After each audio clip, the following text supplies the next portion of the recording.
Hi there, and welcome to part 2 of my camper van build.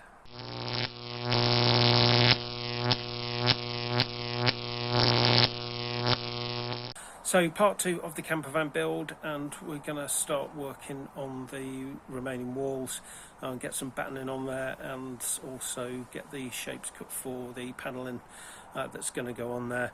I'm going to be doing the insulation at a later date, and some of the sound deadening and the thermaliner and thermo fleece in it. I want to get everything cut, measured up, fitted, see what it looks like, because we're going to be painting the wood, so in between coats is when I'll end up doing the sort of insulation bits on it. So we better get cracking on, and I'll just take you through what I'm going to do. So as I've said before, this is quite a curved van. I don't know if you can really tell from there, but you can see how the van curves up towards the roof. So I need to try and work out how I'm going to fit wood panelling to this.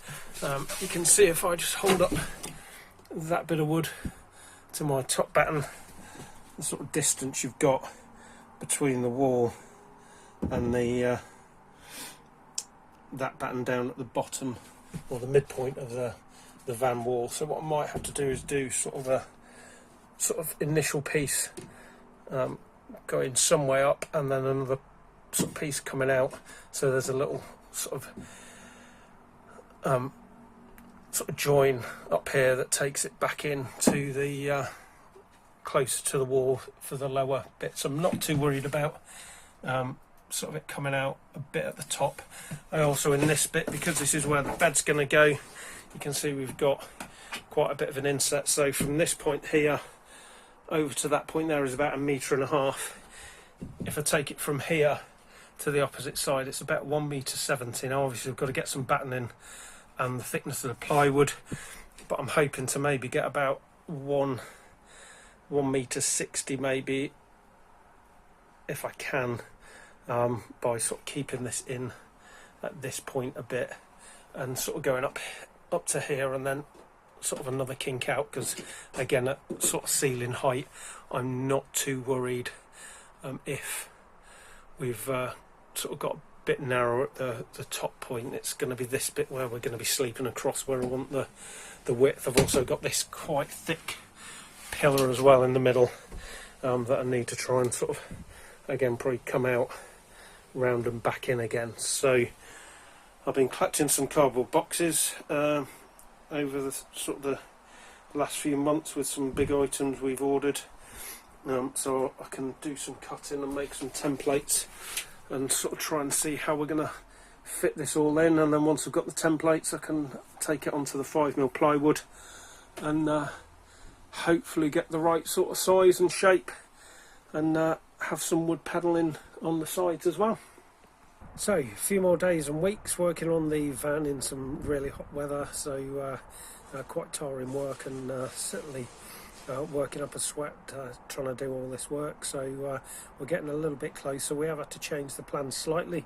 So originally I was going to get everything in, sort of all cut out and into shape, and then take it all out to paint outside the van. Decided that wasn't really going to be working, and we've got to put insulation behind it, and because of the thickness of that changes kind of where things are, the final position of things when I'm going to cut it. So we've gone for a sort of a permanent fix of a lot of the wood already, got the insulation in behind it, and we're just going to have to paint in situ with it in the van, and get some masking tape around it and some dust sheets out, just to make sure we don't end up painting the wrong thing. And we've gone down that route, so I've done quite a bit. So we'll have a quick tour of the van and see where we're up to. So we've widened the bulkheads, sort of gone right up to the edge now, so that's a lot better. That piece roof is in, it's got some insulation behind it, some thermaliner and some thermo fleece. We've got our light in position ready. We've boxed in the doors as well, and then we've come out that sort of edge that we had. We've now come out and boxed that in, as well as boxing in around this bit as well.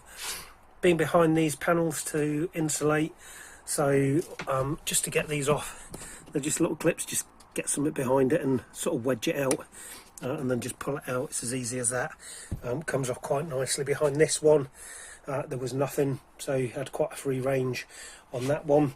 The sliding door we've not done behind there, so I've seen a video when you take sort of this bit and this bit off, there is a lot of mechanisms and wiring and bits behind there. There's some sort of plastic protective sheet as well, so I decided not to do that one because there wasn't, looking in the video, a lot of room to actually get any insulation or sound deadening in behind all that cables and mechanism without, you know, potentially doing a little bit of damage to it. So we've left that one.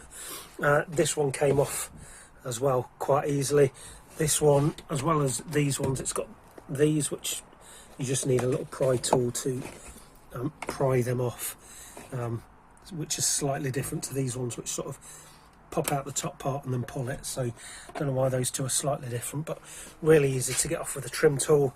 We did have the big orange cable behind that for the vehicle to load, but there was enough slack on that to get the sort of panel out and working behind that.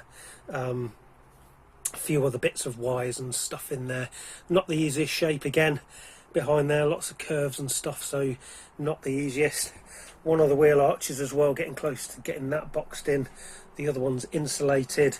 This panel, again, same as the other side minus the vehicle to load socket, and then this panel in as well. I'm not too sure what to do about this one because I haven't got as much room as I have on the other side to box this one in and sort of secure that side, other than sort of gluing it onto the actual metal frame. So you still need to work out a little bit what we're going to do this side. And then the back doors just come out. So again, this side comes out, other than sort of the cable for the reversing sensor in the bumper and sort of the mechanism for this handle, which is actually behind there, and there's just a cable that runs up. It wasn't too much effort to get in behind there. And then we've also put this thing on the back door as well, so just put a rivet nut in there, that comes up like that, and then we've got somewhere to hang our wet life jackets or swimming stuff once we've been out paddleboarding and in the sea as well. It just folds down like that, and then we've got one the same the other side as well. This door was a little bit trickier, this bottom panel, and we had this door handle as well. There's a little screw in there that comes out, and then that sort of plate comes off, just slides off. That doesn't need to be undone, but there is a mechanism behind that as well, so a little bit more going on behind that panel, but still enough room just to get in behind there, get some sound deadening and insulation in. So I think we're making good progress. We're starting to get there. Once we've got the other wheel arch boxed in, we'll be looking at painting everything, and then starting to build the furniture, build the bed at the back, and then the cupboard, and we've got a little kitchen unit to go in as well, and also sort out the electrics and some flooring. So getting ever closer to finishing the build. So thanks for watching. Hope you've enjoyed the video. Do hit that subscribe button if you want to stay tuned for more updates, and I'll see you in the next video.